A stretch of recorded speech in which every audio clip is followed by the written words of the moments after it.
భగవతే వాసుదేవాయ. ఓం నమో భగవతే వాసుదేవాయ. ఓం నమో భగవతే వాసుదేవాయ.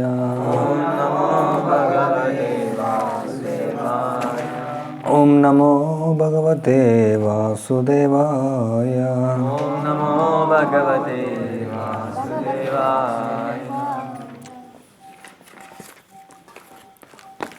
హరే కృష్ణ. కొన్ని ప్రభుపాద నుంచి భక్తి శాస్త్రం గురించి కొన్ని లెటర్లు ఉన్నాయి, అవి చదువుతాం. తర్వాత మనం భగవద్గీత ప్రారంభిస్తాం ఈరోజు. ఇంతకుముందు 3 సార్లు ప్రారంభించాం, 3వ అధ్యాయం అయిపోయింది, ఇది 4వసారి.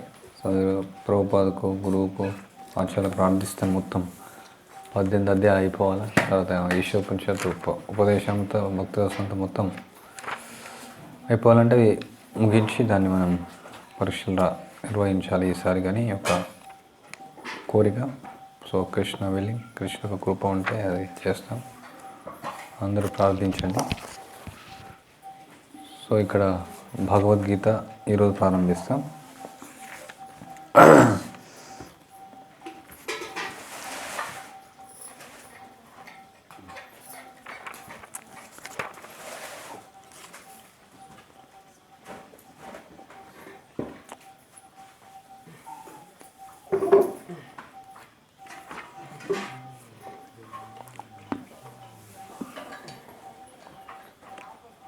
I am very glad to know that you are reading our literature and you are very thoughtful about them.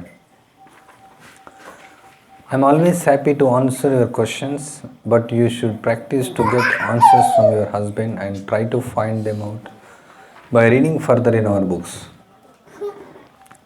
All questions will be clarified if you simply read our books very thoroughly and follow the simple process of devotional service. As we have given it to chant regularly and rigidly, observe the rules and regulations. This is our principle that spiritual signs become revealed to the devotee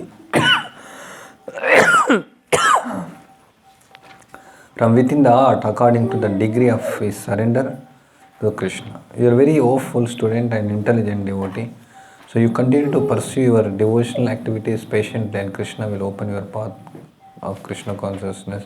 So you will progress more and more.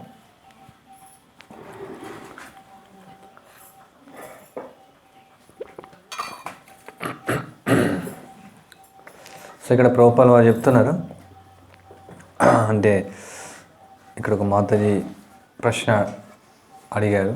So దానికి ఉత్తరాన్ని ఇస్తున్నారు. మన యొక్క పుస్తకాలన్నీ కూడా మన యొక్క అంటే ప్రభుపాద వారు రాసిన పుస్తకాలన్నీ కూడా దాన్ని చదివి దాని గురించి ఆలోచించడం చాలా మంచిది. కొన్నిసార్లు మీ యొక్క భర్తను కూడా మీరు అడగవచ్చు దానిలో ఉన్నటువంటి ప్రశ్నల గురించి. అన్ని ప్రశ్నలకు అంటే ఆ మాత జరిగిన ప్రశ్నలకు మీరు అడిగిన ప్రశ్నలు అన్నిటికీ కూడా జస్ట్ కేవలం నా పుస్తకాలు చదివితే చాలా లోతుగా ఈ యొక్క పుస్తకాలు చదివితే అవన్నీ కూడా అర్థమవుతాయి. ఈ యొక్క భక్తియుక్త సేవను కొనసాగించండి అండ్ ప్రతిదినం జపించండి, నియమ నిబంధనలు పాటించండి. ఈ యొక్క ఆధ్యాత్మిక జ్ఞానం అనేది కూడా అంతా కూడా అవగతం అవుతుంది.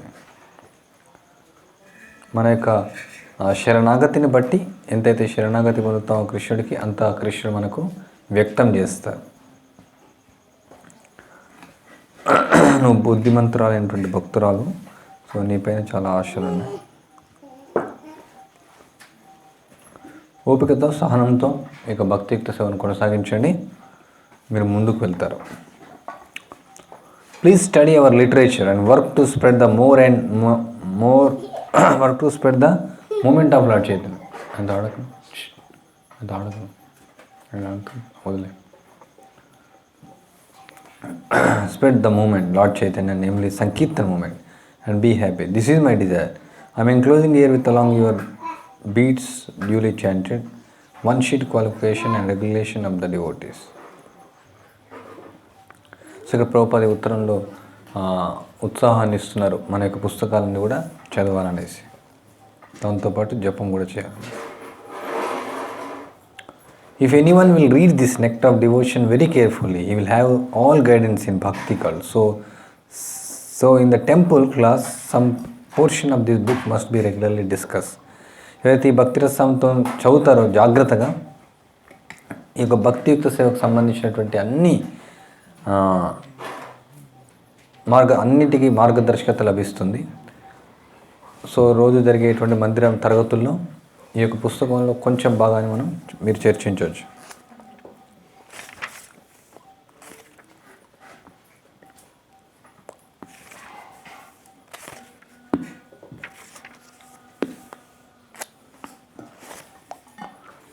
I am very much stressing at this point that all of my students shall be very much conversant with the philosophy of Krishna consciousness. నేను ఈ విషయం పైన నేను నొక్కి మరీ చెప్తూ ఉన్నాను. మన యొక్క విద్యార్థులందరూ కూడా ఈ కృష్ణ చైతన్య తత్వాన్ని అందరూ కూడా నేర్చుకోవాలి. They should read our books very diligently, least 1 or 2 hours daily, and try to understand the subject matter from the varieties of angles. So మీరందరూ కూడా ఈ పుస్తకాలను చదవాలా. కనీసం ఒక రోజుకు 1-2 గంటలు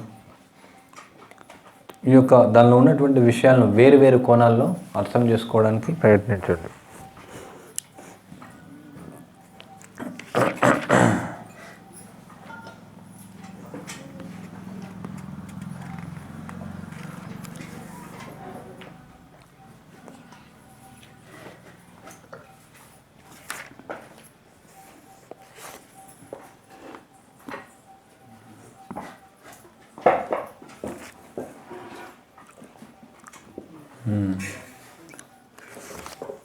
If you study my books very carefully, Prabhupada చెప్తాను, నా యొక్క పుస్తకాలు జాగ్రత్త చదివితే, then I am sure you will find out means of applying this Krishna conscious philosophy in sphere of life.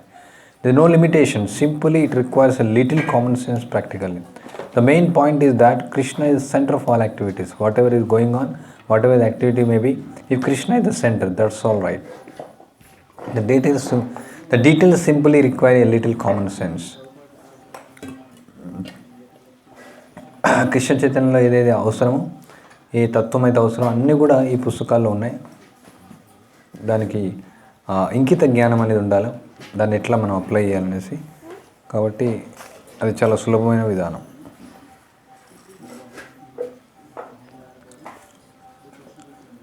ఇవన్నీ ప్రభుపాద పుస్తకాలు చదవాలనేసి చాలా ఉత్తరాలు ఇక్కడ ఉన్నాయి.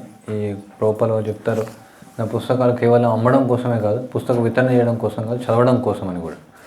కేవలం 16 మాలలే జపం చేయాలని కాకుండా ప్రతిరోజు ప్రతి ఒక్కరూ నా పుస్తకాలు చదవాలనేసి ఎన్నో కొటేషన్స్ ఉన్నాయి. ఇది చాలా ముఖ్యం. మామూలుగా 16 మాలలు ఇలా అయినా చేస్తాం, 10 అయినా 11 అయినా 12 అయినా, బట్ రీడింగ్ మాత్రం మనం అంతగా శ్రద్ధ తీసుకోం. బట్ ఇక్కడ ప్రభుపాద వారు 16 మాలలు ఎంత ముఖ్యమో ఈ బుక్కులు చదవడం కూడా అంత ముఖ్యమని చెప్తారు. అదే కాకుండా ప్రభుపాద ఇక్కడ స్క్రూటినైజింగ్లీ చాలా పరిశీలనాత్మకంగా ఈ పుస్తకాలు చదవాలని చెప్తున్నారు. సో అందుకే మనం ఈ యొక్క ప్రక్రియ, ఈ భక్తి శాస్త్రి అంటే ఇది స్పెషల్ ఏంటి, భక్తి శాస్త్ర, యాక్చువల్ భక్తి శాస్త్ర. సో మాయావాదులు, నిరాకారవాదులు వాళ్ళు ఉపనిషత్తులు, వేదాలు, పురాణాలు వాళ్ళు చదువుతూ ఉంటారు, వాళ్ళు ఉపాసన చేస్తూ ఉంటారు, వాటి వాళ్ళ స్వకల్పిత వ్యాఖ్యానాలు చేస్తూ ఉంటారు. జ్ఞానయోగులు వాళ్ళు కేవలం జ్ఞానం కోసం. ఇక్కడ మనం చేసేది తలపంచేవి సరికొచ్చు. ఇక్కడ మనం కేవలం దేనికోసం చదువుతున్నాం అంటే భక్తి కోసం. ఇది భగవత్ తత్వ విజ్ఞానం. శ్రీల ప్రభుపాద వారి పుస్తకాల్లో పూర్తిగా ఆ యొక్క భక్తి అనేది నిండి ఉంది.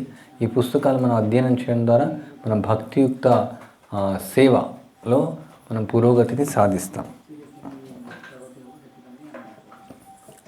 So please study my books intensely and do not fail to chant 16 rounds daily following the 4 great principles strictly. This will make everything perfect. So ప్రతిరోజు తప్పకుండా తీవ్రంగా నా పుస్తకాలు చదవండి, 16 మాలలు తప్పకుండా జపం చేయండి, నియమ నిబంధనలు పాటించండి. అప్పుడు అన్నీ కూడా పరిపూర్ణంగా అవుతాయి. Please keep yourself fixed up in Krishna consciousness by strictly adhering all rules and regulation. Always be sure to chant 16 rounds and study my books daily. ఇలా చాలాసార్లు ప్రభుపాద చెప్పారు, పుస్తకాలు చదవండి, కొన్ని వేల సార్లు ప్రభుపాద చెప్పారు నా పుస్తకాలు చదవమనేసి. మనం మామూలుగా ఎక్కువ దాని గురించి ఎక్కువ ఫోకస్ చేయం. సో ఒక డిసీజ్ అది. మనం మామూలుగా పుస్తకాలు చదవం. అందువల్ల టెంపుల్ ప్రోగ్రాంలో కంపల్సరీ ఉదయం క్లాసులు, సాయంత్రం క్లాసులు. దానికోసం ప్రభుపాల్ వారు చెప్పారు, ప్రభుపాల్ పుస్తకాలు ఆ భాష్యం చదువుతారనేసి, దాంట్లో చర్చలు జరుగుతాయనేసి. మంగళారతి కాబట్టి మంగళారతికి వస్తాం, 16 వేస్తాం. బట్ ఇక టెంపుల్ ప్రోగ్రామ్ అందుకనే రీడింగ్ క్లాస్ అనేది ఒకటి ఉండాలన్నమాట. రీడింగ్ అవర్ కంపల్సరీ అందరూ అటెండ్ కావాల్సింది. మంగళారతి ఎట్లా ఇంపార్టెంటో రీడింగ్ అవర్ కూడా అట్లా ఇంపార్టెంట్ అనమాట. సో ఎందుకంటే మనం రోజు దైనందిక కార్యక్రమాల్లో ఎన్నో కృష్ణ చైతన్య ప్రచార ఉద్యమంలో ఉండి కొంచెం బిజీగా ఉంటాం. సో అట్లనేసి మనం పుస్తకాలు చదవడం నిర్లక్ష్యం చేస్తాం. అలా కాకుండా ప్రతిరోజు నిర్ణీత సమయం, 1-2 గంటలు, కొన్ని ప్లేస్లో ప్రభుపాల్ చెప్పే కనీసం 10 శ్లోకాలైనా చదవాలి భగవద్గీత. కనీసం ఒక అధ్యాయం అనేది ఉండదు ఒక రోజు. ఎవ్రీడే ఒక అధ్యాయం. 18 రోజుల్లో భగవద్గీత అయిపోతుంది. ఎన్నిసార్లు భగవద్గీత చదివారు ఎవరెవరు? నేనైతే ఎక్కువ చదవగా ఒకసారి చదవా. పూర్తిగా ఒకసారి భగవద్గీత చదివిన వాళ్ళు ఎవరెవరున్నా? 1, 2, 3, 4, 5. సగం చదివిన వాళ్ళు, పావు చదివిన వాళ్ళు, 2 సార్లు చదివిన వాళ్ళు, 3 సార్లు, 3 సార్లు, 4 సార్లు, 5 సార్లు లేరు.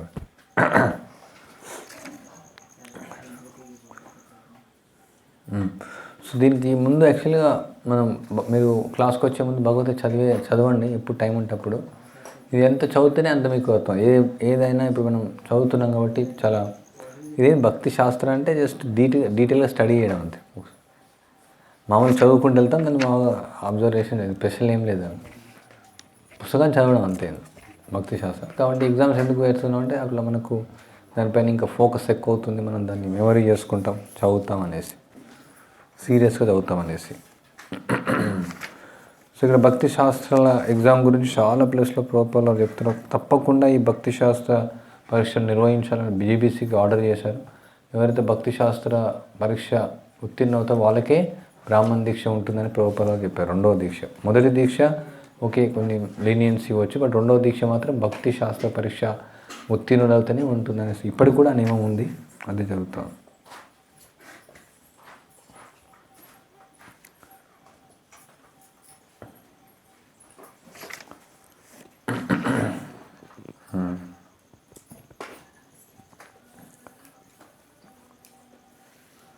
So study my books, reproduce purports in your own language. You should instruct your temple presidents to preach like this.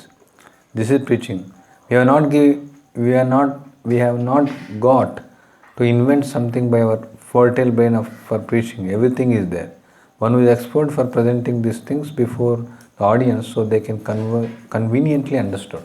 So మనం పుస్తకాలు చదివితేనే ప్రచారం చేయగలుగుతాం. ప్రభుపాల్ వారు ఏం చెప్తారు, నాకు పుస్తకాలు చదవాలా, దానిలో ఉన్నటువంటి ఆ భాష్యంకు మనం ఆ విధంగా అర్థం చేసుకొని అదే మన మాటల్లో దాన్ని ప్రచారం చేయాలి. సో మనం పుస్తకాలు చదవం, మరి ప్రచారానికి వెళ్తాం. ఎలా చేస్తాం? సాధ్యం కాదు, కష్టం. ఇప్పుడు ఏం ప్రచారం చేస్తాం? మనకు నచ్చింది ప్రచారం చేస్తాం. అదే మనం పుస్తకాలు చదివి ప్రచారానికి వెళ్ళాలి.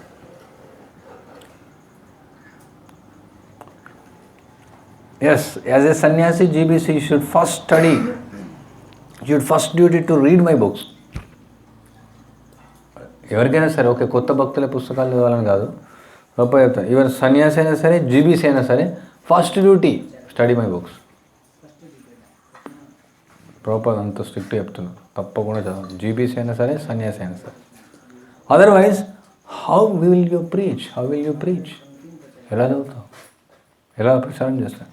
In order to remain steadily fixed in Krishna consciousness, there must be a sound philosophical understanding. Otherwise, it will become only sentiment. Whenever find time, please read my books. అంటే సెంటిమెంట్, మూఢనమ్మకంతో. ఎంతోమంది హిందువులు వాళ్ళు భక్తి చేస్తూ ఉంటారు, భక్తి అని అనుకుంటుంటారు వాళ్ళు, అది భక్తి కాదు అసలు. సో ఏదో మనం భక్తి చేస్తూ ఉంటాం, బట్ మనకు సరి అయినటువంటి యొక్క ఆధ్యాత్మిక తత్వ అవగాహన లేకుంటే, శాస్త్రం యొక్క అవగాహన లేకుంటే ఏమవుతుంది, అంత మూఢనమ్మకంగా అయిపోతుంది. Shortly we shall be introducing the system of examination of those students. We are ready for second initiation as well as sannyas. According to the degree, devotees will be expected to read and assimilate our different books.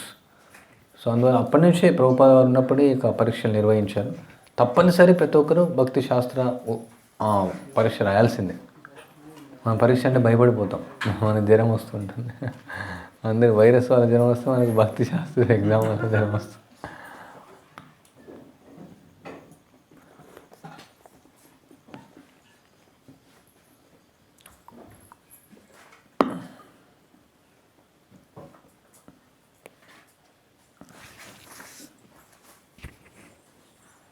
All of the leaders should study my books very carefully. మామూలుగా leaders అంటే book చదవరు, అట్లేం లేదు. అందరూ మామూలుగా temple భక్తులు అని చదువు, కానీ టెంపుల్ ప్రెసిడెంట్ బుక్ చదవాలి, అదేంటి? అందరూ చదవాలి. All of my students, all of the leaders, all of the GBC, all of the sanyasis, everybody, very clear. అందరూ చదవాల్సింది బుక్. టెంపుల్ ప్రెసిడెంట్ ఉండొచ్చు, నువ్వు లీడర్స్ ఉండొచ్చు, ఎవరైనా ఎట్లా, very careful. Since now everyone will have to appear for examination, but I don't get any time to go into the seclusion. My dear my Guru Maharaj also did not approve of seclusion. He used to say, "Dushta mana tumi krishero Vaishnav pratishtare tare nirjana gare, tava harinama kevala kaitav." My dear mind, what kind of Vaishnav are you? Simply for cheap adoration, you sit in a solitary place and pretend to chant Hare Krishna Mahamantra, but this is cheating.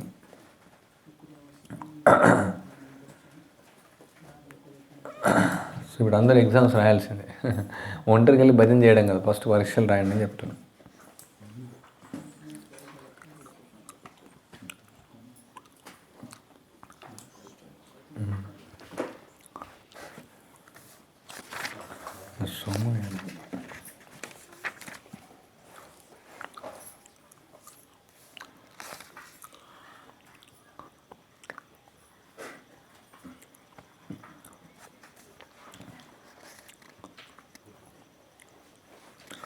If you want to stay in Krishna consciousness, you will have to develop firm faith in Guru and Shastra. మనం కృష్ణ చైతన్యంలో కొనసాగించాలంటే పూర్తి విశ్వాసాన్ని మనం పెంపొందించుకోవాలి గురువు పైన, శాస్త్రం పైన. Therefore you must study my books very scrutinizingly. అందువల్ల నా పుస్తకాలు పరిశీలనాత్మకంగా అంటే లోతుగా బాగా చదవాలి. Follow the 4 regulatory principles very strictly and chant 16 on daily. Avoiding the 10 offenses. Don't take this moment as something cheap. ఈ ఉద్యమం ఏదో తేలికగా తీసుకోకండి, చౌకగా తీసుకోకండి. 4 నియమాలు పాటించాలా, 10 మాలు తప్పకుండా జపం చేయాలా, 10 అపరాధాలు చేయకుండా ఉండాలి, చాలా తప్పకుండా పుస్తకాలు చదవాలి. ప్రభుపాద మీకు అన్నీ ప్రింట్అవుట్లు ఇస్తాము, అంటే అది ప్రింట్ చేయాలి, ఇంగ్లీష్లో ఉన్నాయి. ప్రభుపాద ఎన్నోసార్లు చెప్పారు ఈ పుస్తకాలు చదవాలి అనేసి.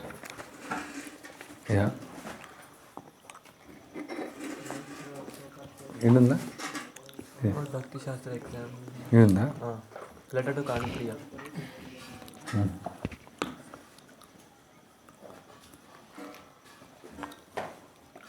Regarding yoga exercises, if you take Krishna Prasadam, you shall keep your body automatically fit for working. So there is no need of extra exercises which are required persons who may eat more than what he is required. అంటే ఎవరో yoga exercise కోసం అడిగారు, మీరు ప్రసాదాన్ని అవసరం ఉండదు తీసుకొని దానికోసం వర్క్ చేస్తున్నట్టు అవసరం ఉండదు. కృష్ణ చైతన్యాన్ని ప్రచారం చేయండి, అవసరం ఉన్నదానికే తినండి, ఎక్కువ తీసుకోకండి.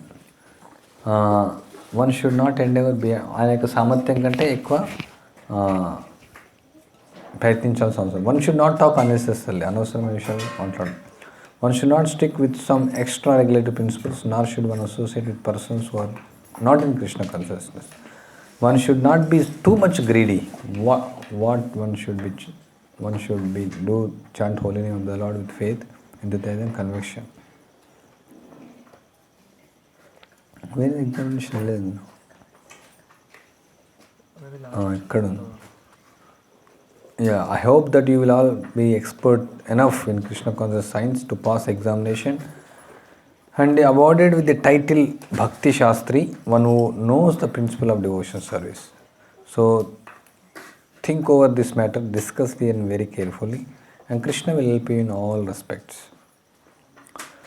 సో ఇక్కడ పాయింట్ ఏమంటే ప్రభుపాల వారు కావాలనుకుంటున్నారు మనందరం కూడా ఈ పుస్తకాలను చాలా తీవ్రంగా, పరిశీలనాత్మకంగా, సావధానంగా, లోతుగా చదివి దానిపైన అర్థం చేసుకొని దాన్ని అభ్యాసంలో పెట్టి మనం పరీక్షలు రాసి ఈ కృష్ణ చైతన్య తత్వంలో మనం నిపుణులం కావాలని ప్రభుపాల వారి కోరిక. మనం దానికోసమే చేస్తున్నాం, ఏదో పరీక్షలు పెట్టి ఏదో మార్క్స్ కోసం కాదు, ఏదో షో కోసం కాదు. ప్రభుపాల యొక్క ఆదేశాన్ని పాటించడం కోసం, ఆయన ప్రసన్నం చేయడం కోసం, మన యొక్క భక్తియుక్త సేవలో పురోగతి కోసం ఇది మనం చేస్తున్నాం. ఏదో జస్ట్ కేవలం ఒక సర్టిఫికెట్ అనే కాదు. ఒక సర్టిఫికెట్ ఉంటే బ్రాహ్మణ దీక్ష వస్తుంది, లేకుంటే బ్రాహ్మణ దీక్ష రాదు. ఓన్లీ బ్రాహ్మణ దీక్ష కోసమనే కాదు. బట్ ఓవరాల్ పాయింట్ ఏమంటే మనం తత్వం అర్థం చేసుకోకుండా ఉంటే మనం కృష్ణ చైతన్యంలో దృఢంగా ఉండలేం. మనం సెంటిమెంటల్ లెవెల్లోనే ఉంటాం, అప్పుడు పతనం అయ్యే అవకాశం ఉంటుంది. సో తత్వాన్ని పూర్తిగా అవగాహన చేసుకోవాలి. అందుకని చాలా ఉన్నాయి, అవన్నీ చదవట్లేదు, మళ్ళీ ఎప్పుడప్పుడు సపరేట్ చదువుతాం మనం. సో ఇప్పుడు మనం ఈరోజు భగవద్గీత ప్రారంభిస్తాం.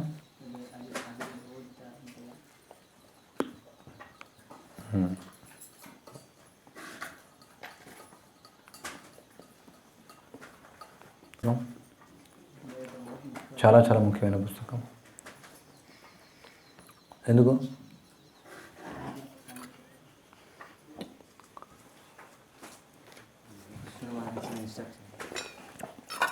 సాక్షాత్ దేవాది దేవుడే స్వయంగా చెప్పినటువంటి పుస్తకం.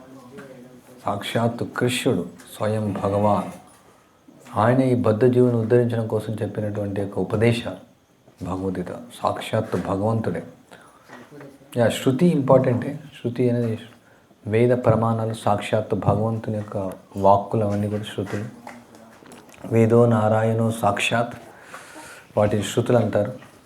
తర్వాత స్మృతులు.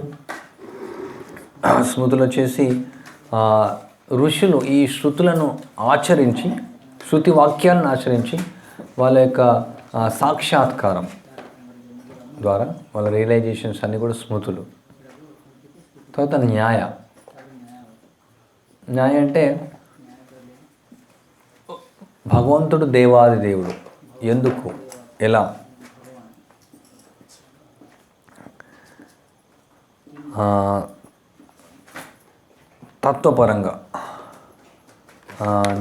తత్వపరంగా ప్రూవ్ చేయడం కోసం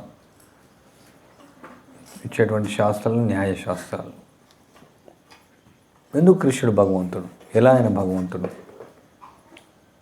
సో దాన్ని న్యాయ అంటారు. సో ఈ ప్రస్థానత్రయ అంటారు, ప్రభుపాల చెప్తారు ప్రస్థానత్రయ: శృతి, స్మృతి, న్యాయ. సో శృతులు వేదాలు, ఋగ్వేదం, యజుర్వేదం, సామవేదం, అథర్వవేదం.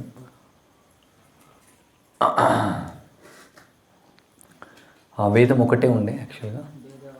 ఆ తర్వాత వ్యాసుడు, పరాశరముని యొక్క పుత్రుడు, భగవంతుని యొక్క సాహిత్య అవతారం. ఆయన దాన్ని విభజించారు. వేద వ్యాస్ అంటే విభజించారు, ఆయన పేరు అందుకని వ్యాస్. ఆయన విభజించారు. తర్వాత కొందరు ఋషులకు కొన్ని భాగాలను అప్పగించారు. వేదాల్లో 4 భాగాలు ఉంటాయి: సంహితాస్, బ్రాహ్మణాస్, అరణ్యకాస్, ఉపనిషత్స్.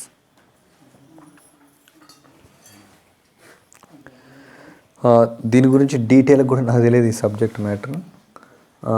జస్ట్ ఇది గోకుల్ చంద్ర ప్రభు లెక్చర్లో నుంచి నేను విని జస్ట్ చెప్తున్నాను.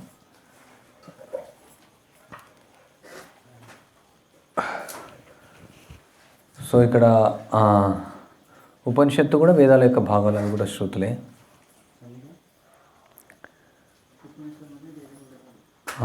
సో ఇక్కడ స్పెషల్లీ వేదాలు ఏముంటాయి? కర్మకాండ, జ్ఞానకాండ, కేవల విషేర భాండ. కర్మకాండ, జ్ఞానకాండ, తర్వాత ఉపాసన కాండ కూడా ఉంటుంది. సో కర్మకాండ అంటే మీరు ఈ యొక్క వ్రతాన్ని ఆచరించండి, లేదంటే క్రతువులను ఆచరించండి, ఈ యొక్క యాగాన్ని ఆచరించండి, మీకు ఈ ఫలితాలు వస్తాయి. జ్ఞానకాండలో ఉపనిషత్తులన్నీ వస్తాయి, వాళ్ళ యొక్క జ్ఞానాన్ని పరిశోధన చేస్తూ ఉంటారు. సో ఇవన్నీ ఈ ఉపాసన కాండలు ఇవన్నీ కూడా బేసికలీ ఇవన్నీ కూడా ఫలితాల కోసం, వేదాల యొక్క ఫలితాల కోసం ఆకర్షించబడతారు. ఎందుకు ఈ వేదాలు ఇవ్వబడ్డాయి, ఎందుకు మరి ఫలితాలు ఇవ్వబడ్డాయి వేదాల్లో? కారణం ఈ బద్ధజీవి భౌతిక ప్రపంచంలో భోగించాలనే యొక్క భావంతో రావడం జరిగింది. కొందరు సత్వగుణంలో ఉంటారు, కొందరు తమో గుణంలో ఉంటారు, కొందరు రజోగుణంలో ఉంటారు. వాళ్ళ యొక్క గుణ ప్రభావం వల్ల ఒకేసారి అందరూ కూడా శుద్ధ భక్తి స్థాయిలోకి వాళ్ళు రాలేరు. సో అందువల్ల వాళ్ళ యొక్క గుణ కర్మలను బట్టి వాళ్ళ యొక్క వృత్తులు ఇవ్వబడ్డాయి, వాళ్ళ యొక్క కర్మలు ఇవ్వబడ్డాయి. సో ఎవరెవరో దేనికి ఆకర్షించబడతారు, దానికి ఆకర్షించబడతారు. ఏదో విధంగా ఈ బద్ధజీవిని ఆకర్షించి తిరిగి వాళ్ళని పవిత్రీకరించి, వాళ్ళ యొక్క చైతన్యాన్ని పవిత్రీకరించి భగవంతుని యొక్క సేవలో తిరిగి మళ్ళీ వేదేశ్వ సర్వారహమయ వేద్య వేదాంతకృత వేద విదేహచాహం. వేదాల యొక్క ముఖ్య లక్ష్యం భగవంతుని తెలుసుకోవడమే, భగవంతుడికి సేవ చేయడమే. కానీ దురదృష్టవశాత్తు ఈ యొక్క వేదవాదరతులు వాళ్ళు ఏమవుతారు, వాళ్ళ యొక్క వేదవాదరతులు కేవలం వేదాలను పఠిస్తారు, బట్ వేదాల లక్ష్యాన్ని వాళ్ళు తెలుసుకోరు. సో అందువల్ల వాళ్ళు మిస్గైడ్ అవుతారు వేదాల ద్వారా. అందుకనే నారదుడు వచ్చి వ్యాసుని కలిసినప్పుడు వ్యాసుడు చాలా దిగులుగా ఉంటాడు. నువ్వు ఇన్ని వేదాలను అంటే విభజించడానికి సహాయం చేశాడు, వేదాలు ఇవన్నీ పురాణాలు ఇవన్నీ చేశావు,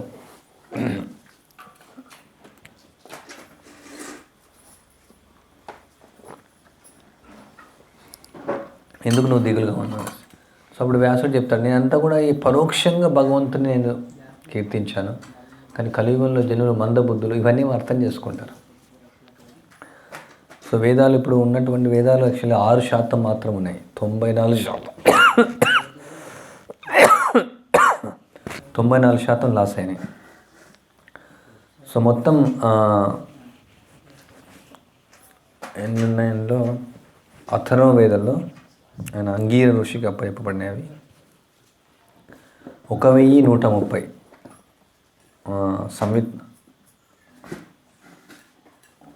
అవి 1130 సంహితాస్ ఉండేది, 1130 బ్రాహ్మణాస్ ఉండేది, 1130 అరణ్యకాస్ ఉండేది, 1130 ఉపనిషత్తులు ఉండేవి. సో యాక్చువల్లీ ఈ విధంగా చాలా చాలా యూజ్ అనమాట వేదాలు, చాలా పెద్దవి. మన 6 ఎకరాల స్థలం సరిపోదు అనుకుంటా అని పెట్టడానికి, ఊరు మొత్తం కూడా సరిపోదు, చాలా పెద్దది. కానీ అన్నీ కాలక్రమానుగతిలో అన్నీ మరుగైపోయినాయి, లాస్ అయిపోయినాయి. అన్నీ కూడా 94% నాశ అయిపోయింది, ఓన్లీ 6% మాత్రం ఉన్నాయి. సో ఆ 6%లో 11 సంహితాలు ఉన్నాయి, 18 బ్రాహ్మణాస్ ఉన్నాయి, 7 అరణ్యకాస్ ఉన్నాయి, 228 ఉపనిషత్తులు ఉన్నాయి. 228 ఉపనిషత్తులు, 7 అరణ్యకాస్, 18 బ్రాహ్మణాస్, 11 సంహితాస్. సో ఇవన్నీ 4 భాగాలుగా విభజించబడ్డాయి. సో అందులో అవి ఆ సెక్షన్ సంబంధించినట్టు అవన్నీ వివరిస్తూ ఉంటారు.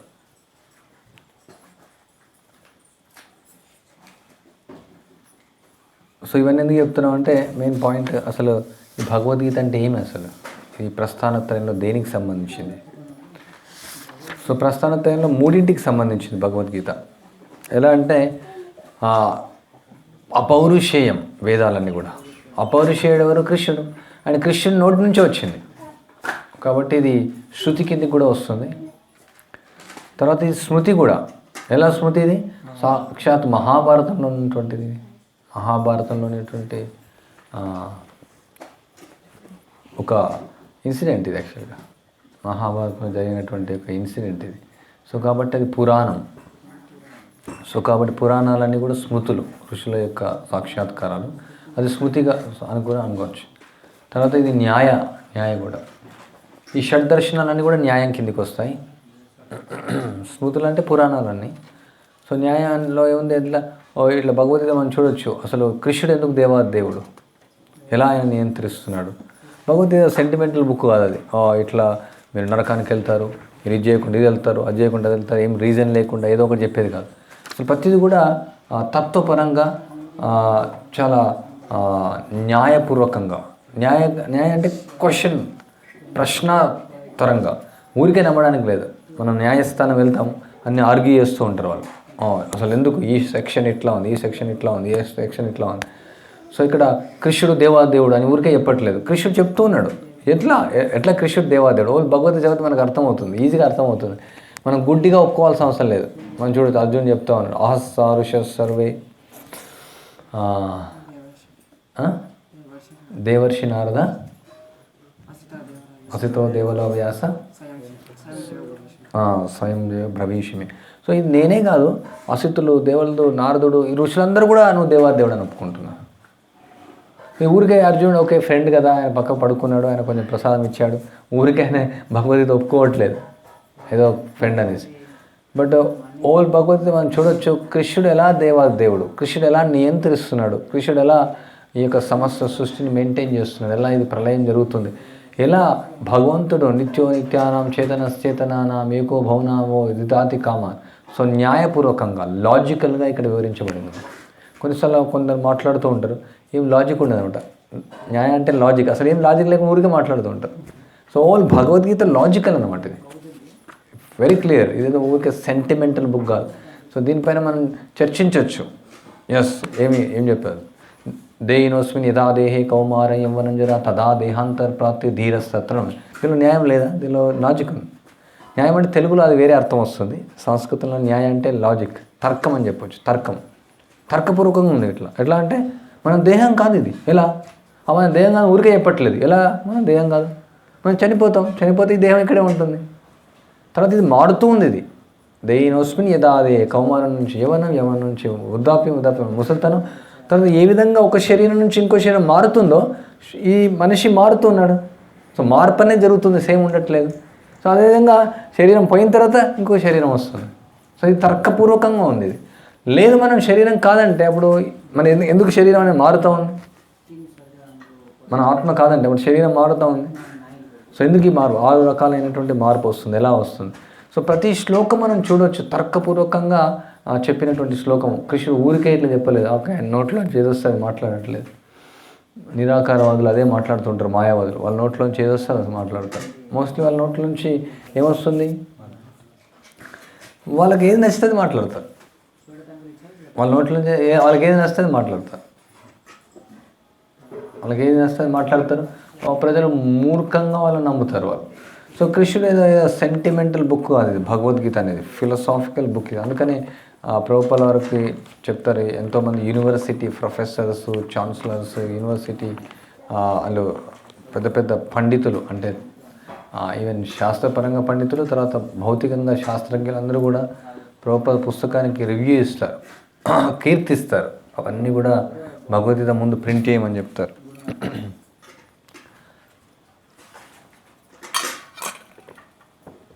ఏదో చదువు రాణాలు మాత్రమే భగవద్గీత చదువుతారు, అలా కాదు ఇది. సో పండితులందరూ కూడా భగవద్గీతను ఒప్పుకోవాల్సిందే. సో ఈ భగవద్గీతలో 700 శ్లోకాలు ఉన్నాయి. కొన్నిసార్లు కొందరు 700 ఉండని చెప్తారు. మధ్వ సంప్రదాయం వాళ్ళు ఏంటంటే కొన్ని శ్లోకాన్ని రెండుగా స్ప్లిట్ చేస్తారు. వాళ్ళు మామూలుగా మనం చూడొచ్చు, అది ఒక శ్లోకం ఒకటే నెంబర్ ఉంటే వాళ్ళు రెండుగా కౌంట్ చేస్తారు కొన్ని శ్లోకాలు, అందువల్ల వాళ్ళకి 702 అవుతాయి. ఇవన్నీ కూడా ఇప్పుడు ఈ శృతి, స్మృతి, న్యాయ అన్నీ కూడా అవి రక్షించబడ్డాయి అన్నమాట. ఇందులో ఛందస్సు, అలంకరణ ఏది మార్చడానికి లేదు వేదాలను. ఎప్పుడైనా త్రైత సిద్ధాంతం భగవద్గీత ఉంది, అది కొత్తగా మార్చాడు. భగవద్గీత 700 కాదు 752 శ్లోకాలు ఉన్నాయి అంటాడు. ఎక్కడి నుంచి వచ్చినాయి? అసలు కొత్త శ్లోకాలు. ఇప్పుడు ధర్మక్షేత్రే కురుక్షేత్ర సమవేత యుత్సవం ఉంది, అది ఏ భగవద్గీతలో సేమ్ శ్లోకం ఉంది, దాన్ని మార్చడానికి లేదనమాట. సో ఋషులు ఈ విధంగా ప్రిజర్వ్ చేస్తారనమాట, ఆ విధంగా దాన్ని మార్చడానికి లేదు. సో అందరు ఆచార్యులు అందుకనే దీనిపైన భాష్యాన్ని కూడా ఇచ్చారు. శంకరాచార్య ఇచ్చారు భాష్యం, అద్వైతవాది. రామానుజాచార్య విశిష్ట అద్వైత భాష్యం. విశ్వనాథ్ చక్రవర్తి ఠాకూర్, బల్దేవ్ విద్యాభూషణ్, జీవ గోస్వామి మన గౌడీ ఆచార్యులు వాళ్ళు. మధ్వాచార్య, రామానుజాచార్య, శంకరాచార్య, శ్రీధర స్వామి మన గౌడీ ఆచార్య, బల్దేవ్ విద్యాభూషణ్,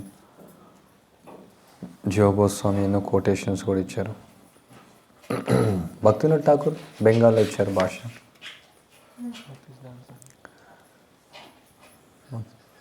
భగవద్గీత భాష్య భక్తిసిద్ధాంత సరస్వతి.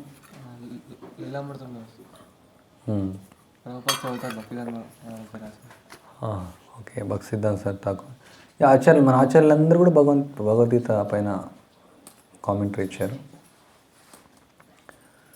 సో అందువల్ల చాలా చాలా ముఖ్యమైనటువంటి పుస్తకం మనకి ఇది. సాక్షాత్తు కృష్ణుడు, దేవాది దేవుడు, భగవంతుడే చెప్పాడు, ఎవరో ఒకరు చెప్పింది కాదు. సాక్షాత్తు భగవంతుడే, కృష్ణుడే స్వయంగా చెప్పినటువంటి వాడు. ఇంకా వేరే అవతారం కాదు, కృష్ణుడే స్వయం పద్మనాభస్య. ఇక్కడ మనం చదువుతాం కొన్ని భగవద్గీతలో ముఖ్యమైనటువంటి, అంటే గీతా మహాత్యం అని ఉంటుంది. అది వరాహ పురాణం నుంచి ఉంటుంది. తర్వాత శంకరాచార్య కూడా కొన్ని కంపేర్ చేశారు.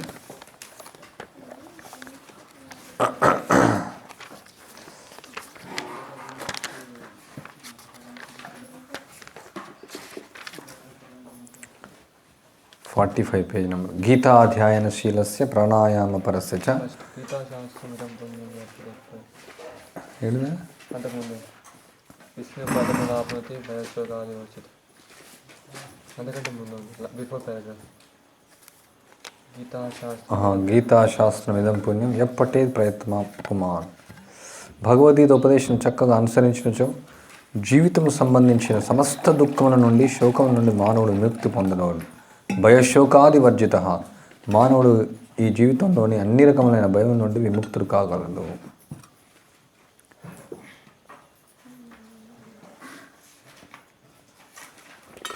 గీతాధ్యాయనశీలస్య ప్రాణాయామపరస్య చ నైవ సంవితి పాపాని పూర్వజన్మకృతాంచ. భగవద్గీతను ఎవరైనా అత్యంత శ్రద్ధతోను సావధానంతోను పఠించచ్చో భగవంతుని కృపచే పూర్వపు పాప ఫలమును అతనిపై ఎట్టి ప్రభావం చూపజాలవు. గీతా మహాత్యం 2. మలినే మోచనం పుంస జలస్నానం దినే దినే సుకృత్ గీతామృత స్నానం సంసార మలలోచనం. ఇది 3వ శ్లోకం. ఇది గీతా మహాత్యం నుంచి. మానవుడు ప్రతిదినము నీటితో స్నానం చేయడం ద్వారా శరీర మాలిన్యం పోగొట్టుకునవచ్చు. కానీ అతడు భగవద్గీతను గంగాజలంతో ఒక్కసారి స్నానం చేసిన భౌతిక సంసార మాలిన్యం పూర్తిగా తొలగిపోవును అని కృష్ణుడు భగవద్గీత కూడా చెప్పాడు. సర్వధర్మాన్ పరిత్యజ్య మామేకం శరణం అహత్వం సర్వపాపభ్యో మోక్షయిష్యామి. ఎవరైతే నాకు శరణాగతి పొందుతారో పూర్తిగా అన్ని పాపల నుంచి విముక్తి చేస్తారు. గీతా సుగీత కర్తవ్య కిమన్యై శాస్త్ర విస్తరై యా స్వయం పద్మనాభస్య ముఖ పద్మాద్ వివిస్తృత. భగవద్గీత దేవాది దేవుని చే పలుకోబడట చేత ఇతర వైదిక గ్రంథమును మానవుడు పఠించవలసిన అవసరం లేదు. ఎన్నో గ్రంథాలు ఉన్నాయి, కొన్ని లక్షల కోట్ల గ్రంథాలు ఉన్నాయి. బట్ ఇంకా భగవద్గీత చదివితే వేరే గ్రంథం పఠించాల్సిన అవసరం లేదు. అతడు కేవలం శ్రద్ధతో క్రమంగా భగవద్గీత శ్రవణం చేయటం మరియు పఠించడం చేసిన చాలు. ప్రస్తుత యుగంలో మానవుడు లౌకిక కార్యక్రమాల్లో పూర్తిగా నిమగ్నమై ఉండటం వల్ల చేత వారికి వైదిక గ్రంథాలన్నింటినీ పఠించ సాధ్యపడదు. ఇప్పుడు 4%, 6% ఉన్నటువంటి వేదాలు కూడా అవి జన్మ సరిపోయి చదువుతాయి. చాలామంది అడుగుతూ ఉంటారు, మీ దగ్గర వేదాలు ఉన్నాయి, ఉపనిషత్తు. 6% మీరు చదవలేరు, మొత్తం వేదాలు చదవాలా అన్న అర్థం కావాలంటే మొత్తం చదవాలి. కానీ ఇక్కడ ఈ అందరూ కూడా లౌకిక కార్యక్రమాల్లో నిమగ్నం అయిపోయారు. కాబట్టి అన్ని పుస్తకాలు చదవడం కష్టం. కానీ అది వారికి అవసరం లేదు. భగవద్గీత గ్రంథం ఒకటే వారికి చాలు. ఎందుకనగా ఇది సమస్త వైదిక గ్రంథముల సారం, ప్రత్యేకించి దేవాది దేవుని చేత స్వయంగా చెప్పబడింది. భారతామృత సర్వస్వం విష్ణుభక్తాది విస్తృతం గీతా గంగోదకం పీత్వా పునర్జన్మన విద్యతే. ఎవరైనా గంగాజల పానము చేతనే మోక్షమును పొందును. ఇక భగవద్గీతామృతమును పానం చేసిన వాని గుర్చుగా వేరే చెప్పేదేమున్నది. అంటే ఈ భగవద్గీత భగవంతుని యొక్క ముఖారవింద నుంచి వచ్చినటువంటిది. గంగాజలం వచ్చేసి భగవంతుని యొక్క పాదపద్మం నుంచి వచ్చినటువంటిది. భగవద్గీత అనేది మహాభారతంలో దివ్యామృతం మరియు అది విష్ణువైన శ్రీకృష్ణ భగవాన్ చేత స్వయంగా బోధించబడింది. భగవద్గీత దేవాది దేవుడైన శ్రీకృష్ణ వదన నుండి వెలువడగా గంగా నది అతని చరణకముల నుండి వెలువడినది. దేవాది దేవుని వదనమునకును పాదములకును భేదం లేకును నిష్పక్షపాతంగా పరిశీలించినచో గంగాజలం కంటే భగవద్గీత మిక్కిలి ప్రధానముగా గుర్తించబడును. ఎంతోమంది వెళ్తారు గంగ కోసం, కుంభమేళలో చూడొచ్చు, కొన్ని కోట్ల మంది వెళ్తుంటారు.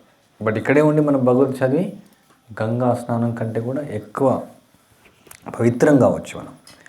సర్వోమరిషద్గావో దోగ్ధ గోపాలనందన పార్థో వత్స సుధీర్భోక్త దూగ్ధం గీతామృతం మహత్.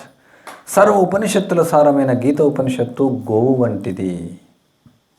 గోపాల బాలునిగా ప్రసిద్ధి చెందిన శ్రీకృష్ణ భగవానుడు ఆ గోవు నుండి క్షీరమును పెతుకుచుండెను. అర్జునుడు దూడ వంటివాడు.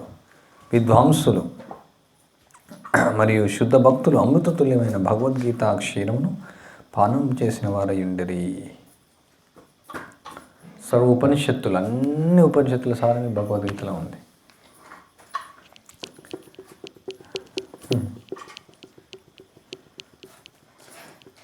ఏకం శాస్త్రం దేవకీ పుత్ర గీతం ఏకో దేవకీ పుత్ర ఏవ ఏకో మంత్రస్తస్య నామాని యాని కర్మాప్యేకం తస్య దేవస్య సేవ.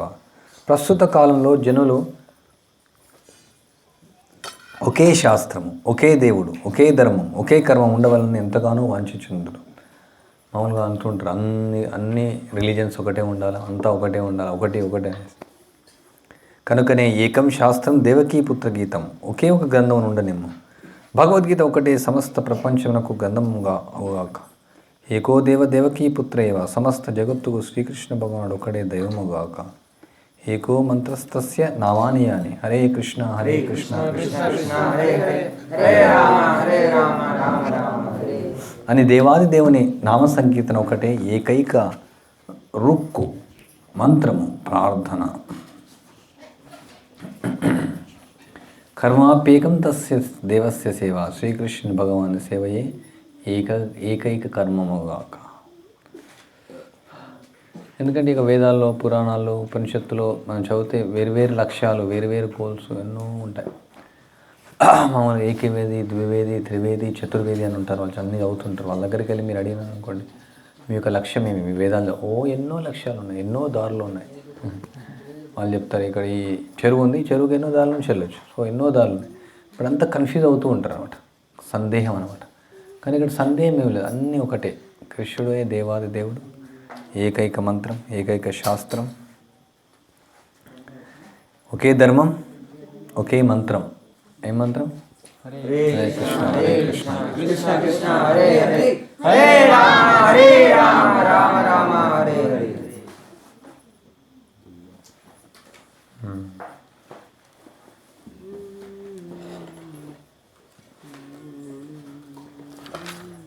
సో భగవద్గీత యొక్క కీర్తి అనంతం. ఎందుకంటే సాక్షాత్తు కృష్ణుడు చెప్పాడు.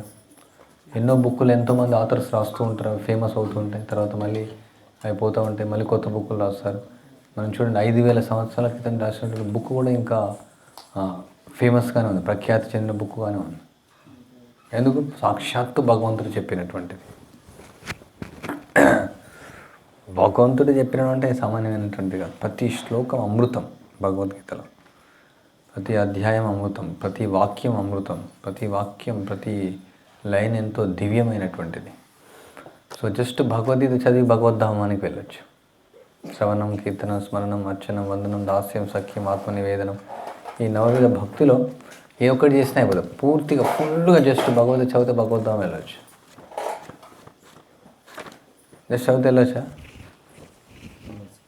ఎలా?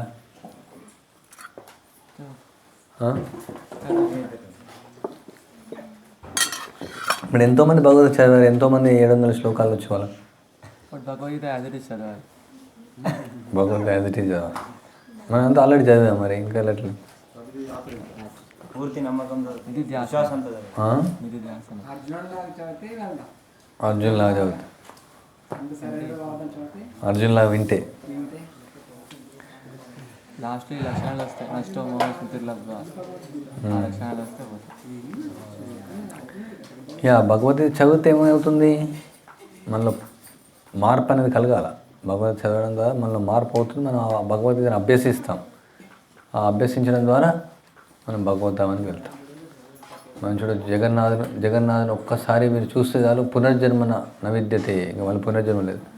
ఇట్లా ఒకసారి జగన్నాథుని చూసేసి మళ్ళీ వెళ్ళేసి మందు తాగితే కాదు. అంటే ఎట్లా అయిపోయిందంటే శాస్త్రంలో ఒకసారి జగన్నాథుని యొక్క దివ్య ముఖార విందాన్ని చూస్తే అసలు ఎందుకు తాగుతాం, ఎందుకు తింటాం? మాంసం, మద్యం, యూదపు అంత వదిలేస్తాం. ఆ భగవంతుని యొక్క సౌందర్యానికి ఆకర్షితమై ఇంకా భౌతికమైన విషయాల్లో వదిలేస్తాం అన్నమాట. అంత పవర్ఫుల్ అన్నమాట జగన్నాథుని యొక్క దివ్య ముఖార విందం. శాస్త్రంలో ఆ విధంగా చెప్పబడుతుంది అన్నమాట. మీరు ఒక ఏకాదశి పాటించండి, మీరు ఇక్కడికి వెళ్తా అంటే ఏకాదశి పాటించడం వల్ల మనం పవిత్రమైన ఇంకా పాపాలని కూడా ఆపేస్తాం మనం. సో ఆ విధంగా భగవద్గీత ఎవరైతే శ్రవణం చేస్తారో, భగవద్గీత ఎవరైతే పఠిస్తారో, భగవద్గీత ఎవరైతే మరణం చేస్తారో, భగవద్గీత ఎవరైతే నిధిధ్యాసం చేస్తారో వాళ్ళు భగవద్ధామం వెళ్ళొచ్చు. సింపుల్.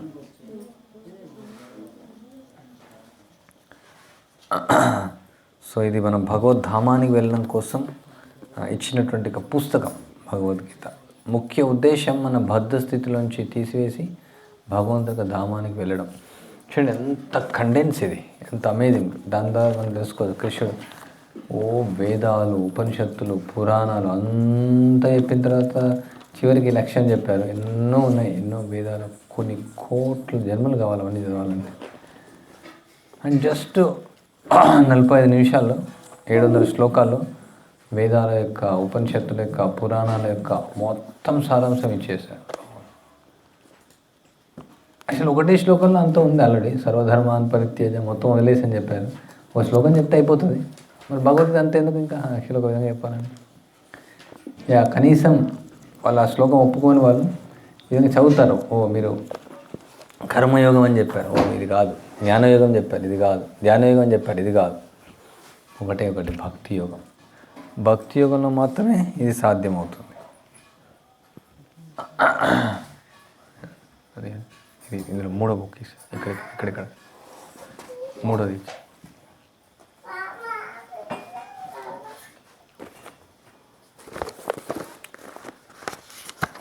ఒక కొటేషన్తో చెప్పేసి ముగిస్తాం, టైం అయిపోయింది.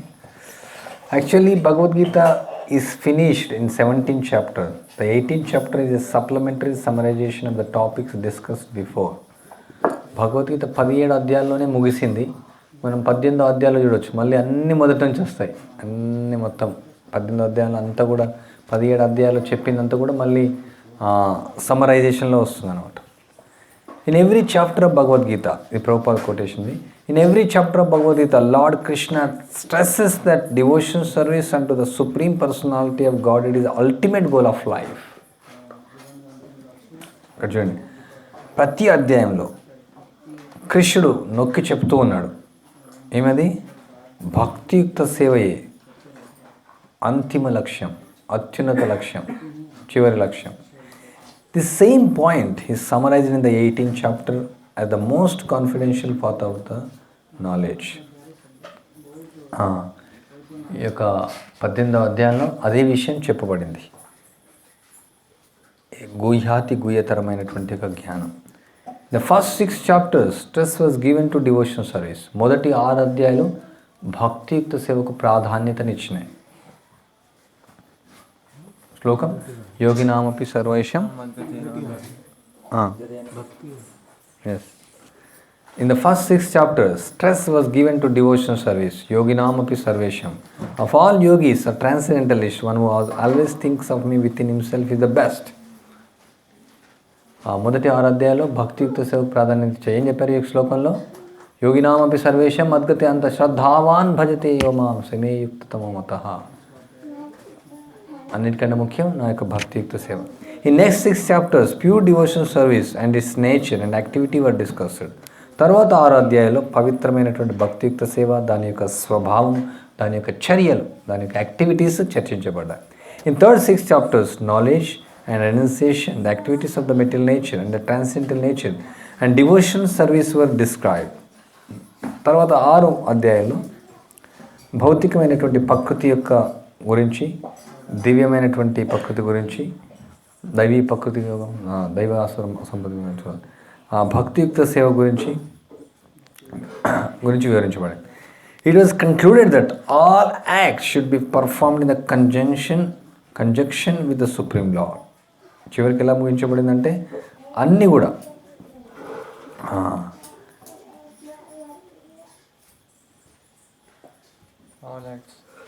కంజంక్షన్ అంటే కృష్ణుడితో సంబంధం, కృష్ణుడితో సంబంధం ఉండే అన్ని చర్యలు చేయాలనేసి.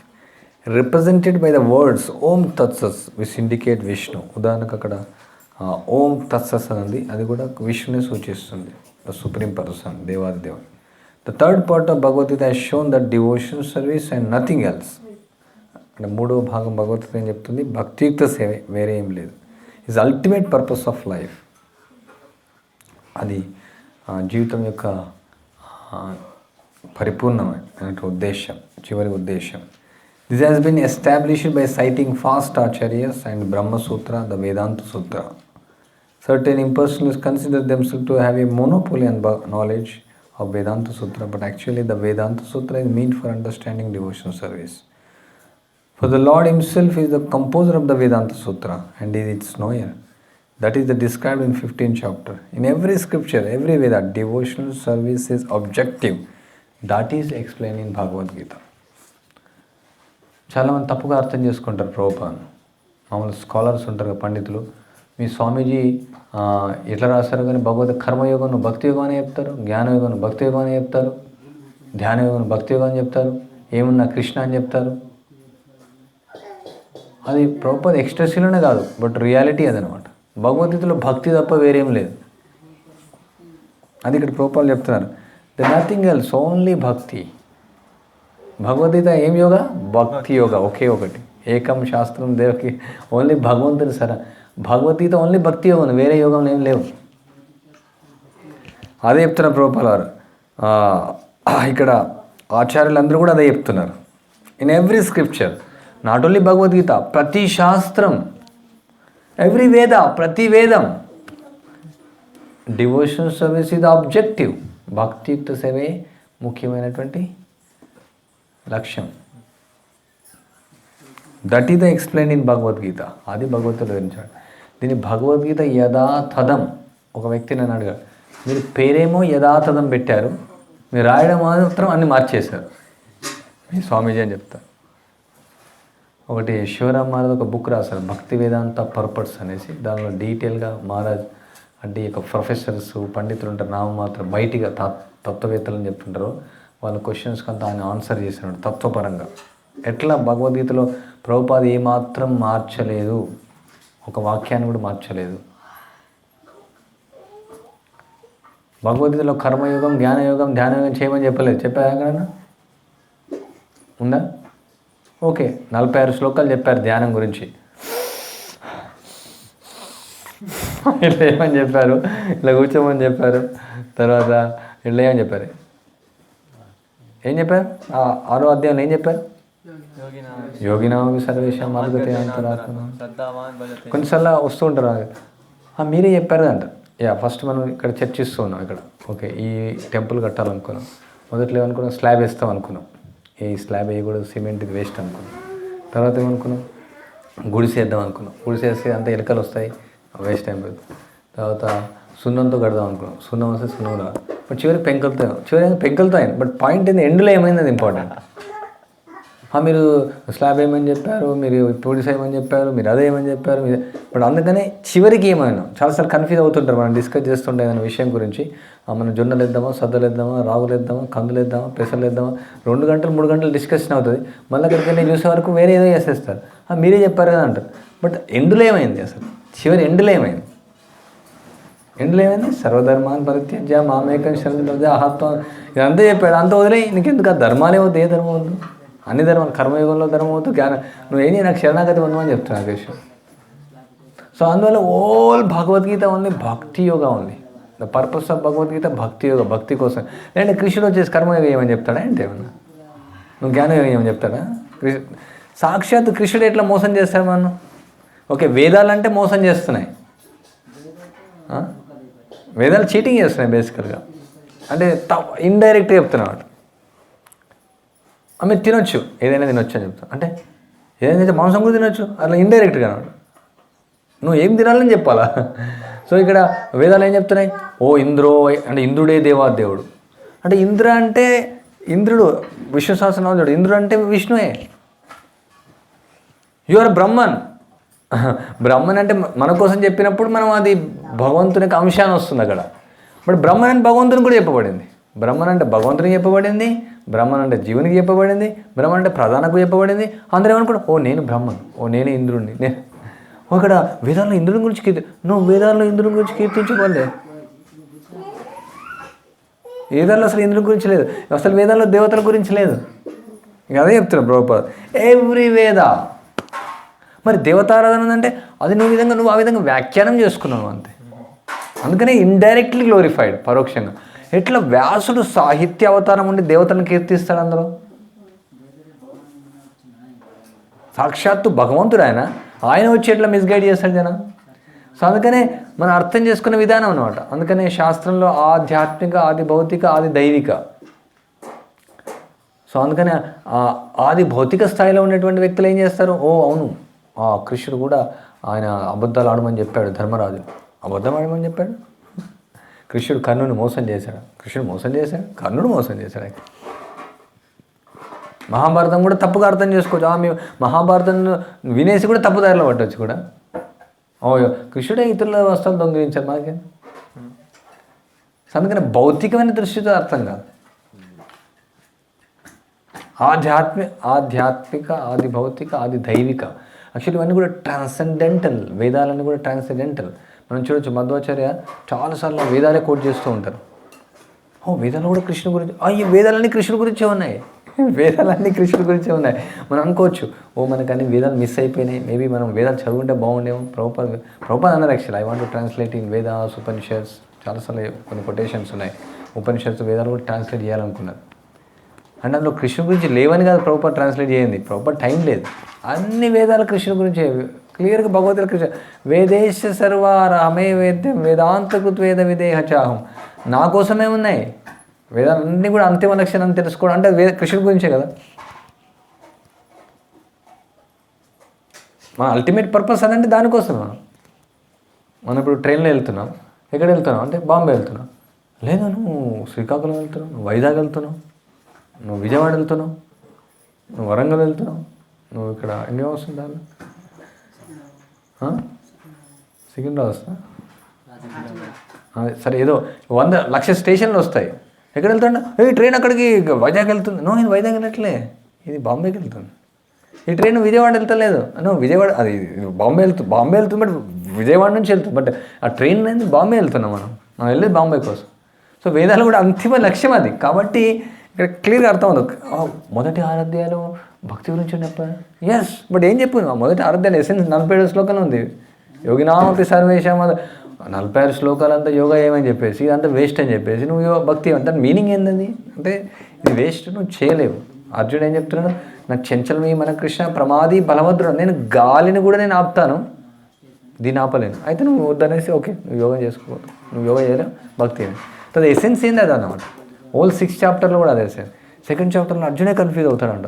నువ్వు ఒకసారి కర్మయోగం అంటావు, ఒకసారి స్వర్గం నువ్వు యుద్ధం చేయి, స్వర్గం నువ్వు చనిపోయినా సరే స్వర్గం చెప్తా అంటావు, ఒకసారి చేసి యుద్ధం చేసిన ఫలితాన్ని ఏమని చెప్తావు, ఇంకోసారి నువ్వు ఒక్కొక్కసారి ఒక్కొక్క విధంగా చెప్తావు. కర్మయోగ, కర్మకాండ, జ్ఞానయోగ, ధ్యానం. నాకు కన్ఫ్యూజ్ అవుతూ ఉంది. ఈక్వల్ ఇన్స్ట్రక్ట్ నీ సమానమైనటువంటి ఒక ఉపదేశం నాకు కన్ఫ్యూజ్ అవుతుంది అసలు. అందుకని జాయతీ చేసి కర్మనస్య మథా బుద్ధిర్ జనార్దన, నాకు అర్థం కావట్లేదు చెప్పి. ఇప్పుడు భగవద్గీతనే కొంచెం కన్ఫ్యూజ్ చేస్తాం. Then what to speak of Vedas. ఒకసారి గోకుచంద్ర అంటే ఆయన కొన్ని పుస్తకాలు చదివారు, కొన్ని పురాణాలు, ఉపనిషత్తు. ఆయన ఊయి సుప్రీం బుక్ రాసేటప్పుడు ఆయన ఒక ఉపనిషత్తు గురించి చెప్తున్నారు, కేన ఉపనిషత్తు పురాణం ఏదో. సో జస్ట్ అవన్నీ చదివితే అసలు రియల్గా బిల్డర్ అయిపోతాం అనమాట. ఎన్నో ఉంటాయి, లోతుకి వెళ్ళినా కొద్ది ఏమో వస్తున్నాయి. మనం సొరంగంలోకి వెళ్ళాం అనుకో ఏమేమో చూస్తాం, ఏమో మమ్మల్ని ఎగ్జిబిషన్లు పెడతారు, చూసేసి ఇట్లా ఇట్లా ఇట్లా ఇట్లా తిప్పుతూ ఉంటారు, అక్కడ తిప్పుతారు, ఇక్కడ తిప్పుతారు, ఇక్కడ అసలు మర్చిపోతాం ఎక్కడి నుంచి వచ్చాము, ఇక్కడ నుంచి వెళ్తున్నాం, ఇక్కడ వెళ్తున్నాం, ఏం జరుగుతుంది అసలు ఎవరు మొత్తం మర్చిపోతాం మొత్తం.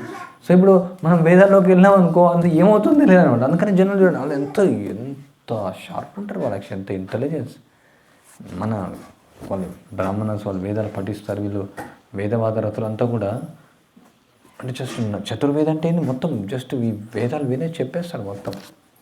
వాళ్ళు మాట్లాడితే వాళ్ళ వాక్ చాతుర్యం, వాళ్ళ యొక్క బుద్ధి, వాళ్ళ యొక్క శక్తి, వాళ్ళ యొక్క జ్ఞానం, వాళ్ళ మెమరీ పవర్, నథింగ్ ఫర్ అస్.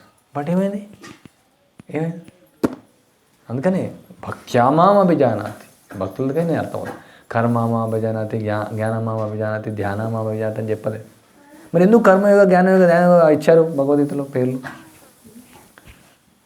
ఇంకో తర్వాత ఇవ్వబడింది. కృష్ణుడు ఏం చెప్పాలి, నేను కర్మయోగ చెప్తున్నా ఈ అధ్యాయం నుంచి అధ్యాయం, జ్ఞానయోగ ఈ అధ్యాయం. కృష్ణుడు ఏం చెప్పాలి, జస్ట్ మాట్లాడుతూ ఉన్నాడు. కృష్ణుడు మాట్లాడుతూ ఉన్నాడు, ఎసెన్స్ చెప్పేశాడు అంతే.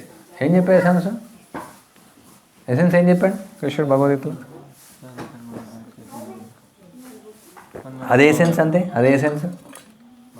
మన్మనాభవ మద్భక్తో మధ్యాజీ మాం నమస్కురు మామే వైశ్యసిక్తావా ఆత్మానామత్వ. ఓన్లీ నన్ను వదిలేయడమే కాదు కదా ఎసెన్స్. వదిలేసి ఏం చేయాలి? మన్మన, నన్ను చింతించు, మద్భక్త, నా భక్తుని కమ్ము, నన్ను ఆరాధించు, నన్ను నమస్కరించు, నా నామాన్ని కీర్తించు, అప్పుడు నువ్వు నా దగ్గరికి వస్తావు. అది ఎసెన్స్. అందుకే చరం శ్లోక అంటారు Bhagavad Gita. So that is what actually Bhagavad Gita. Prabhupada అంటే మహారాజ్ చెప్తారు పర్పట్ అండ్ కామెంటరీ. కామెంటరీ అంటే భాష్యం, పర్పట్ అంటే ప్రత్యేకంగా purport. This is the meaning, this is the meaning. Purport అంటే ఇదే దీని యొక్క అర్థం. కామెంటరీ అంటే ఇచ్చినటువంటి, but it's the purport, this is only meaning, this the only meaning. So శ్లోకానికి అనువాదం ఒక విధంగా ఉంటుంది, ప్రభుపాద భాష్యం ఇంకో విధంగా ఇస్తాను. అరే ఏంటి మొత్తం భగవద్గీత కృష్ణుడు కర్మ అని చెప్తుంటే నేను అంత భక్తి అని రాస్తారు. ఇదేంటి?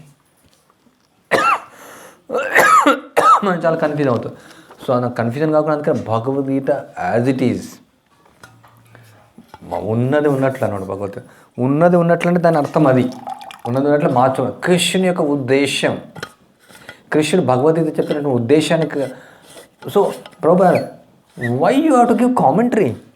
నువ్వు ఎందుకు కామెంటరీ ఇస్తావు? నువ్వు భగవద్గీత పైన నువ్వు మార్చాల్సిన అవసరం. కృష్ణుడు ఆల్రెడీ చెప్పాడు, చేసి నువ్వు ఉన్నది చెప్పాను అంతే. నువ్వు ఎందుకు మారుస్తున్నావు? Don't poke your nose. నువ్వు అనవసరంగా కృష్ణుడు ముక్కులు ఎందుకు చేయబెడుతున్నావు? నువ్వు ఎందుకు చేయబెడతావు? కృష్ణుడు చెప్పింది చేయాలంతే. నువ్వు అది మన పని కాదు. అది కృష్ణుడు చెప్పింది మనం ఎట్లా మారుస్తాం? కృష్ణుడు చెప్పింది మనం మారుస్తాం. కృష్ణుడు సాక్షాత్ దేవాదేవుడు, అనంతకోటి బ్రహ్మాండాన్ని సృష్టించాడు, ఆయన నడిపిస్తూ ఉన్నాడు, ఆయన ప్రళయం చేస్తున్నాడు, మనందరం ఆయన సేవకులు. అసలు కృష్ణుడు చెప్పింది ఎలా మారుస్తాం? ఎంత ధైర్యం మనకు. సో అదే అందుకని భగవద్గీత అనేది మార్చేశారు మొత్తం. సో ఈ సింగిల్ కొటేషన్లో మనం అర్థం చేసుకోవచ్చు ప్రభుపాద యొక్క ఉద్దేశం. ఫస్ట్ 6 చాప్టర్ డివోషన్ సరే, and middle 6 chapter devotion sir, and end చెప్తాటువంటి what is there in Bhagavad Gita? Bhakti. నేను ఎందుకు చదవాలి ఇప్పుడు? మనం స్టడీ ఎందుకు చేయాలి? దాన్ని ఎందుకు చేయాలి స్టడీ? భక్తి కోసం అంతే. అందుకనే చదువుతున్నాం మనం భగవద్గీత. లేదంటే ఓన్లీ జస్ట్ భక్తి యోగం చదివేస్తే అయిపోతుంది కదా 12వ అధ్యాయం. మనకు అవంతా పని ఉంది.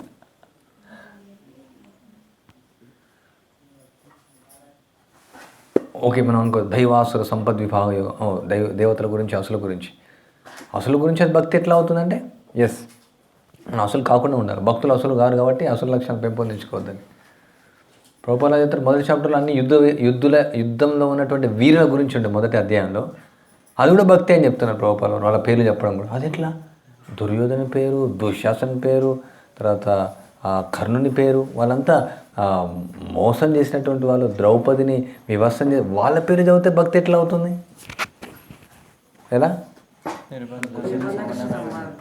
ఎలా నిర్బంధ కృష్ణము?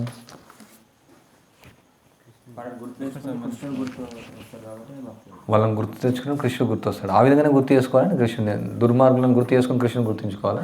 కృష్ణుని గుర్తుంచుకోవచ్చు డైరెక్ట్గా. కృష్ణు యొక్క లీలలో పాటు, ఆ కృష్ణు యొక్క భక్తురాలను వాళ్ళని వ్యవస్థ చేయడం, అదేలా లీలలో పాటు అవుతారు. సో అయితే ఇప్పుడు ఇంకేం ప్రాబ్లం లేదు, ఇంకా ద్రౌపదిని వ్యవస్థ చేయొచ్చు. ఇంకా ఎట్లా భగవంతుడి సంకల్పం.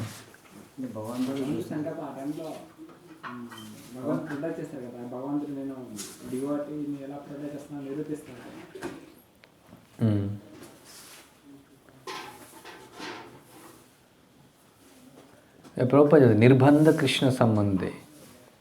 ఇది కృష్ణ సంబంధంతో వాళ్ళు ఉన్నారు. అంటే ఓల్ పర్పస్ ఆఫ్ మహాభారతం, కృష్ణుడు యొక్క 64 కోట్ల సైన్యాన్ని చంపాలనుకున్నాడు, భూభారాన్ని తగ్గించాలనుకున్నాడు. సో వాళ్ళందరూ దానిలో నియుక్తం చేశారు భగవంతుడు. కృష్ణుడు ఎదురుపక్షంలో ఉన్నటువంటి వాళ్ళకు, అంటే నారాయణ సేన కృష్ణుని ఎదురు పక్క ఉంది. ఎందుకు కృష్ణుడి పక్కకి ఎదురుగా? సో వాళ్ళు కృష్ణుడు ముఖారవిందాన్ని, ఎదురుపక్షం ఉన్న వాళ్ళకి ఇంకా ఎక్కువ అదృష్టం అనమాట. యుధిష్ఠిరుని పక్క ఉన్న వాళ్ళకు భగవంతుడు కృప ఇస్తాడు, నో డౌట్. బట్ ఎదురుపక్షం ఉన్న వాళ్ళకు కూడా కృష్ణుడు దివ్య ముఖారవిందాన్ని చూసేసి వెళ్ళ ప్రభుపాద చెప్తారు, everyone went to act to గాడెడ్. అందరూ కూడా అంటే అంత స్పెషల్ మెర్సీ ఇచ్చారు కృష్ణుడు వాళ్ళకు. ఇప్పుడు అక్కడ ఎందుకు ఈ యొక్క యుద్ధ వీరులు అంటే నిర్బంధ, అది కృష్ణుని యొక్క సంబంధంతో ఉంది, అది కృష్ణ సంబంధంతో ఉంది కాబట్టి అది కూడా భగవద్గీత ఆ అధ్యాయం కూడా చేయొచ్చు, మనం ఆ అధ్యాయం కూడా పఠించాలి. అసలు కొందరు భగవద్గీతనే జస్ట్ బేసిక్ బుక్ అనుకుంటారు, భగవద్గీతనే చదవరు, ఓన్లీ నేను భాగవతం చదువుతాను దశమ స్కందం అంటారు. సో అది కూడా ఇంకొక మూర్ఖత్వం. భగవద్గీత అన్నీ ఉన్నాయి. భగవద్గీతలో రాధారాణి గురించి కూడా కీర్తించబడింది. భగవద్గీతలో రాధారాణి కూడా ఉంది. రాధాకృష్ణుల యొక్క ఏమంటుందండి, రాధాకృష్ణ ప్రణయ లీలలు ఉన్నాయి భగవద్గీతలో. కళ్ళున్న వాళ్ళకి కనిపిస్తాయి, చెవులు ఉన్న వాళ్ళకి వినపడతాయి. మూర్ఖులు వాళ్ళు ప్రాకృత బుద్ధితో చూస్తారంట మూర్ఖులు. ప్రభుపాద చెప్తారు ఒకసారి last, fools things Bhagavad Gita is for neophytes, they are neophytes, వాళ్ళు కనిష్ఠులు. Fools things, Arjuna is superior, Yashodamai Arjuna is inferior, so Yashodamai superior. మూర్ఖులు అనుకుంటారు అర్జునుడు కనిష్ట భక్తులు, యశోదమై గొప్ప భక్తులు. అంటే దట్ ఈజ్ రియాలిటీ. కదా రియాలిటీ ఏంటి, అందరూ భక్తులు సుపీరియర్ ఇన్ఫీరియర్ ఏంటి, అందరూ భగవంతుడిగా సేవకులు. బట్ రసతత్వ పాయింట్ ఆఫ్ వ్యూలో అక్కడ చెప్పబడింది. కానీ మనం ఏం చేస్తాం, రసతత్వం మనకు తెలియదు కాబట్టి అర్జున్ తక్కువ భక్తులు, యశోదమ గొప్ప భక్తులు, అట్లా కాదు, ఆ విధంగా కాదు యాక్చువల్. అందుకనే ఈ ఆధ్యాత్మిక విషయాలు అర్థం చేసుకోవాలంటే మనం భౌతికమైనటువంటి బుద్ధిని పక్కకు పెట్టారన్నమాట. ఈ భౌతిక ప్రపంచంలో ఏ విధంగా మనం హెచ్చు తగ్గులు చూస్తామో ఆధ్యాత్మిక విషయంలో ఆ విధంగా హెచ్చు తగ్గులు చూడడానికి లేదు. భగవద్గీత తక్కువ బుక్, భాగవతం ఎక్కువ బుక్, ఇది చైతన్య చరితామృతం ఈ బుక్, భగవద్గీత ఏముంది. But Bhagavad Gita very important book, raganuga bhakti book Bhagavad Gita. Bhagavad Gita రాగానుగ భక్తులు కూడా చదువుతారు భగవద్గీత.